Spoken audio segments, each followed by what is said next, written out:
আপনি আল্লাহকে বলবেন, আল্লাহ আর সহ্য হয় না, একবারে আমরা মাইরা ফালাও, হাড্ডিগুলো গোড়া হয়ে গেছে, আর সহ্য হয় না গো মালিক।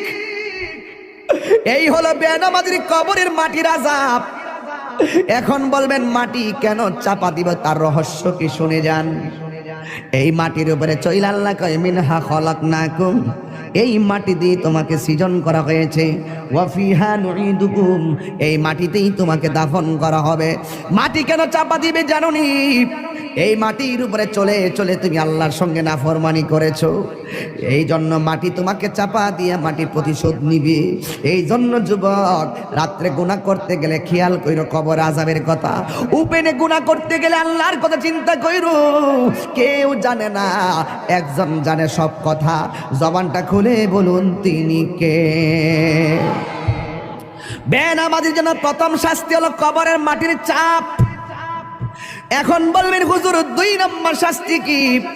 2 নম্বর শাস্তি হলো কবরে দেওয়ার পরে জাহান্নামের আগুনের একটা উত্তাপ দেওয়া হবে।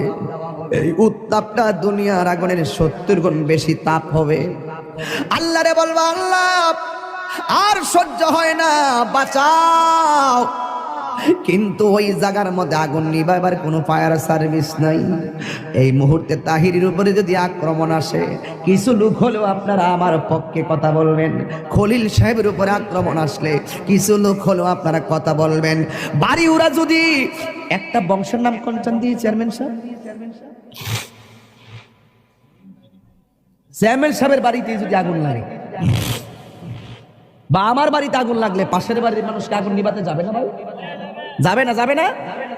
আমার বাড়িতে আগুন লাগলে পাশের বাড়ির মানুষ আগুন নিভাতে যাবে, কিন্তু ঘরের পাশে কবরে আগুন দাউ দাউ করে জ্বলতেছে, আগুন নিভাইবার কোনো ব্যবস্থা আসেনি রে বাবা।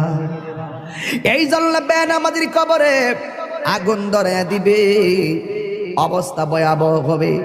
3 নম্বর বেনামাজির কবরে 3 নম্বর শাস্তি হলো, বেনামাজির কবরে একটা সাপ ঢুকবে, যেই সাপের দাঁতগুলো হবে 70 গজ লম্বা, চোখগুলো হবে দুনিয়ার আগুনের চাইতে 70 গুণ লাল।